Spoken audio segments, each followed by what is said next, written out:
Hi viewers, welcome to this channel. ముందుగా అయితే updates miss అవ్వకుండా ఉండాలంటే ఈ ఛానల్ని అయితే ఖచ్చితంగా అయితే సబ్స్క్రైబ్ చేసుకోండి. ఈ వీడియోని అయితే లైక్ చేసి షేర్ చేయండి. టెలిగ్రామ్ లింక్, వాట్సాప్ లింక్ రెండు డిస్క్రిప్షన్లో ఉన్నాయి. ఖచ్చితంగా అయితే జాయిన్ అవ్వండి. పీడిఎఫ్స్, మెటీరియల్స్ వాటి కోసం. ఇందులో వచ్చేసరికి చాలామంది స్టూడెంట్స్ అడుగుతున్నారు, JNTH one time chance exams మొన్న ఈ మధ్య అయిపోయి రిజల్ట్స్ కూడా వచ్చినాయి కదండి. మళ్ళీ వన్ టైం ఛాన్స్ ఎగ్జామ్స్ ఎప్పుడు ఉంటాయండి అందరికని? అయితే R18 వాళ్ళు మాకు కూడా ఉంటాయా అని చెప్పేసి అడుగుతూ ఉన్నారు. దాని గురించి అయితే చెప్పబోతున్నాను. ముందుగా అయితే ఇన్స్టాగ్రామ్ లింక్ కావాలంటే డిస్క్రిప్షన్లో ఉంది. దాంట్లోకి వెళ్ళి డౌట్స్ పెట్టండి. ప్రతిరోజు తెలుగు ఇంజనీరింగ్ ఎడ్యుకేషన్లో డౌట్స్ వీడియో పెడుతున్నాను.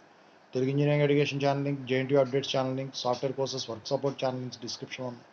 ఖచ్చితంగా అయితే సబ్స్క్రైబ్ చేసుకుని మీకు ఉపయోగపడతాయి. ఇక వన్ టైం ఛాన్స్ ఎగ్జామ్స్ అనేవి ఎవరికంటే జనరల్గా R18 వాళ్ళకు ఉంటాయా అంటే R18 వాళ్ళకు ఇవి ఉండవండి. స్పెషల్ సప్లీ ఎగ్జామ్స్ అయితే R18 2022, 2023 వాళ్ళకు ఉన్నాయి. 2024 వాళ్ళకి మరి కండక్ట్ చేస్తారా లేదా అని ఆ టైంలో నవంబర్ ఆ టైంలో తెలుస్తుందండి.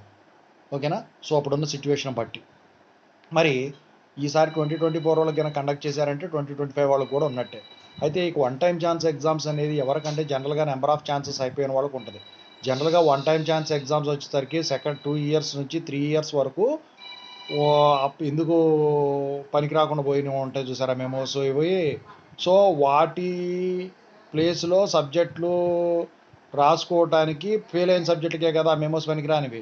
సో వాటికి సబ్జెక్టులు రాసుకోవడానికి అలాంటి వాళ్ళ కోసం పెడతారనమాట. 8 ఇయర్స్, 10 ఇయర్స్ ఇలా ఉండి డిగ్రీ కట్టిన ఫీజులు ఇవన్నీ వేస్ట్ అయిపోతాయి. పాపం ఇన్ని సంవత్సరాలు కష్టపడ్డారు, ఇంకో ఛాన్స్ ఇద్దాం అనుకునే వాళ్ళకి వన్ టైం ఛాన్స్ ఎగ్జామ్స్ అనేవి కండక్ట్ చేస్తారు. మళ్ళీ కండక్ట్ చేస్తారంటే ఈ సంవత్సరం అయితే కండక్ట్ చేయరండి.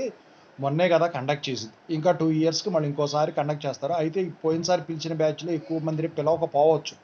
వన్ టైం ఛాన్స్ అనే కదా పేరు పెట్టింది. సో ఒక్కసారే పెడతారు, మళ్ళీ ఇంకోసారి ఛాన్స్ వచ్చినప్పుడు మళ్ళీ పెడతారనమాట. సో అది కనుక ఇంకా దాని గురించి పూర్తి స్థాయిలో తెలిసినప్పుడు మాత్రం ఖచ్చితంగా చేద్దాం. అయితే R13 వాళ్ళకి కొంతమందికి అయితే మొన్న ఛాన్స్ ఇవ్వలేదు, వాళ్ళకి స్పెషల్ సప్లీ పెడతారు. ఓకేనా? Thank you so much.